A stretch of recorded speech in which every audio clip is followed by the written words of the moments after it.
আসসালামু আলাইকুম। দেশ এবং দেশের বাইরে অবস্থানরত সুপ্রিয় দর্শক, আপনাদের সবাইকে স্বাগতম। আমি ডাক্তার মাহফুজ আহমেদ, নাক কান গলা বিশেষজ্ঞ সার্জন। আজকে আমি আপনাদের সঙ্গে যেই টপিক নিয়ে আলাপ করতে এসেছি সেটা হচ্ছে নাকের হাড় বাঁকা হলেই কি নাকের অপারেশন লাগে। তো এই বিষয়ে আলোচনা করার আগে আপনাদের বুঝতে হবে যে নাকের হাড় বাঁকা জিনিসটা কি। আমাদের নাকের দুই পাশে দুইটা ছিদ্র থাকে। এই ছিদ্র দিয়ে আমরা নিঃশ্বাস প্রশ্বাস করি। আমাদের বাতাস নাক দিয়ে ঢুকে একদম লাংস পর্যন্ত চলে যায়। তো এই নাকের দুই ছিদ্রের মাঝখানে একটা পার্টিশন থাকে, যেটাকে বলে নেজাল সেপ্টাম। এটা যখন কোনো কারণে বাঁকা হয়ে যায় তাকে আমরা নাকের হাড় বাঁকা বা ডেভিয়েটেড নেজাল সেপ্টাম বলি, বা সংক্ষেপে যেটাকে বলে ডিএনএস। তো এই ডিএনএস হলেই নাকের অপারেশন লাগে, ব্যাপারটা এরকম নয়। আমাদের ম্যাক্সিমাম লোকেরই নাকের হাড় একটু না একটু বাঁকা থাকেই, একদম স্ট্রেট নাক খুব একটা পাওয়া যায় না। তো নাকের হাড় বাঁকা হলেই অপারেশন লাগবে এরকম নয় ব্যাপারটা। হাড় বাঁকা হলেই অপারেশন লাগে না। আমি আবার বলছি, নাকের হাড় বাঁকা হলেই অপারেশন লাগে না। তো এখন কথা হচ্ছে কখন লাগে।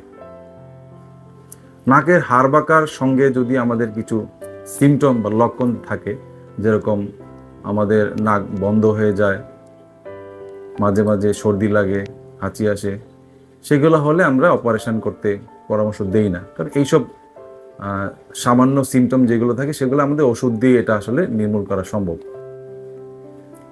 তাছাড়া নাকের হাড় বাঁকার সঙ্গে যদি আমাদের আরও বেশি কোনো সিমটম থাকে, যেমন নাক একদম বন্ধ হয়ে গিয়েছে, নিঃশ্বাস নিতেই পারেন না, বা নাকের হাড় বাঁকার কারণে মাথা ব্যথা করছে, আমাদের ফেসের মধ্যে আমাদের ব্যথা করে, তো এইসব ব্যাপারে আমাদের নাকের অপারেশন লাগতে পারে। তবে এই কন্ডিশন খুবই কম।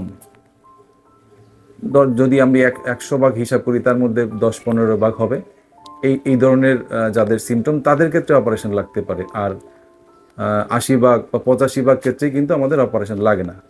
তো আমরা এই ব্যাপারটা নিয়ে এত প্যানিক কেন?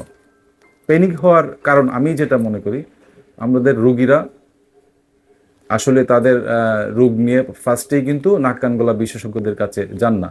ওনারা প্রথমেই নিজেরাই চিন্তা করেন, বা পাশের বাসার যাদের নাকের অপারেশন হয়েছে বা নাকের সমস্যা হয়েছে তাদের সঙ্গে আলোচনা করে নিজেরা একটা সিদ্ধান্ত নিয়ে নেন যে অমুকের অপারেশন হয়েছে, আমারও লাগতে পারে। অথবা আমাদের বাংলাদেশের ক্ষেত্রে দেখা যায় রুগীরা প্রথমে ফার্মেসিওয়ালাদের কাছে যায়, ওনারা ওষুধ বিক্রির পাশাপাশি রুগীদের একটা উপদেশ দিয়ে থাকেন যে আপনারা অপারেশন করে নিন, যদিও উনি ডক্টর নয়, তারপরেও এই উপদেশগুলো দেন। তারপরেও রুগীরা কবিরাজের কাছে যায়, কবিরাজ তাদেরকে একটা পরামর্শ দেয়, যদিও কবিরাজ আসলে এই পরামর্শ দেওয়ার তাদের কোনো রাইট নেই।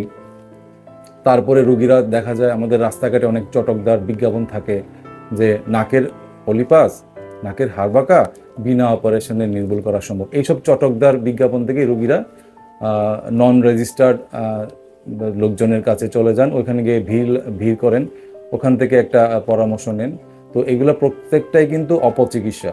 তো আপনি আপনার রোগের ব্যাপারে সিদ্ধান্ত নেওয়ার ক্ষেত্রে যদি বিশেষজ্ঞের কাছে না যান, আপনি যদি কোনো জায়গায় প্রতারিত হন, সেক্ষেত্রে আপনার কিন্তু সমস্যা হতে পারে। তো ধরেন আপনার নাকের হাড় বাঁকা, ঠিক আছে, নাকের হাড় বাঁকা আছে আপনার, কিন্তু হাড় বাঁকাটা এরকম পর্যায়ে যায় নাই যে আসলেই অপারেশন লাগবে।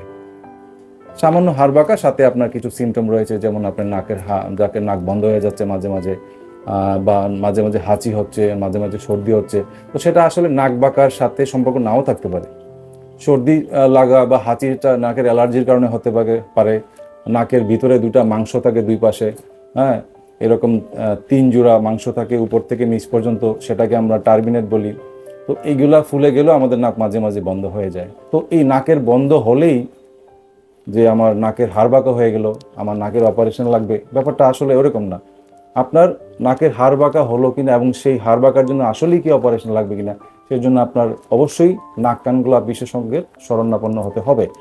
উনি আপনার নাক দেখবেন, আপনার সিমটমগুলো শুনবেন, আপনার নাকের ভিতরে পরীক্ষা নিরীক্ষা করবেন, প্রয়োজনে আপনি নেজো এন্ডোস্কোপি করে আপনার একদম ফাইনালি আপনার ডিসিশন নিতে পারি যে আসলেই নাকের হাড় বাঁকা কিনা। আমরা এক্সরে করতে পারি, নাকের যে সেপ্টাম থাকে, যে পার্টিশন, যেটাকে আমরা যেখান থেকে হাড় বাঁকা বলে আমরা শুরু করেছি, সেই নাকের কিন্তু সামনে থাকে তরুণাস্থি এবং পিছনে থেকে অস্থি, শক্ত হাড্ডি যেটা। তো সেগুলো আমরা এক্সরে করলে একদম ফাইনালি ডিসিশন নিতে পারি যে আসলে কতটুকু বাঁকা, এবং তার এই নাক বাঁকা হওয়ার কারণে তার কোনো সিমটম ডেভেলপ করেছে কিনা। তো সেইগুলো দেখার পরে আমরা আসলে সিদ্ধান্ত নেই। তো হুটহাট আপনারা অবশ্যই, আমার মেসেজ যেটা থাকলো, আপনারা হুটহাট নিজে নিজে সিদ্ধান্ত নেবেন না, বা নন রেজিস্টার কারো কাছ থেকে যদি পরামর্শ নিয়ে অপারেশন করেন, সেক্ষেত্রে আপনার চিকিৎসা ভুল হতে পারে, এবং ভুল হলে সেই ভুলের মাসুল কিন্তু আপনাদের দিতে হবে। সেই জন্য আমার পরামর্শ হচ্ছে নাক কান গলা বিশেষজ্ঞের সঙ্গে বিশেষজ্ঞের পরামর্শ নিয়ে আপনারা আপনাদের রোগটা নির্ণয় করেন এবং সেই অনুযায়ী আপনার চিকিৎসা নেন। আর চটকদার বিজ্ঞাপন দেখে যে কোনো জায়গায় আপনারা যাবেন না, সেখানে গেলে আপনার আসলে প্রতারিত হওয়ার সম্ভাবনাই বেশি। আশা করি আজকের ইনফরমেশনগুলো আপনাদের ভালো লাগবে। সবাই আমার জন্য দোয়া করবেন। আসসালামু আলাইকুম।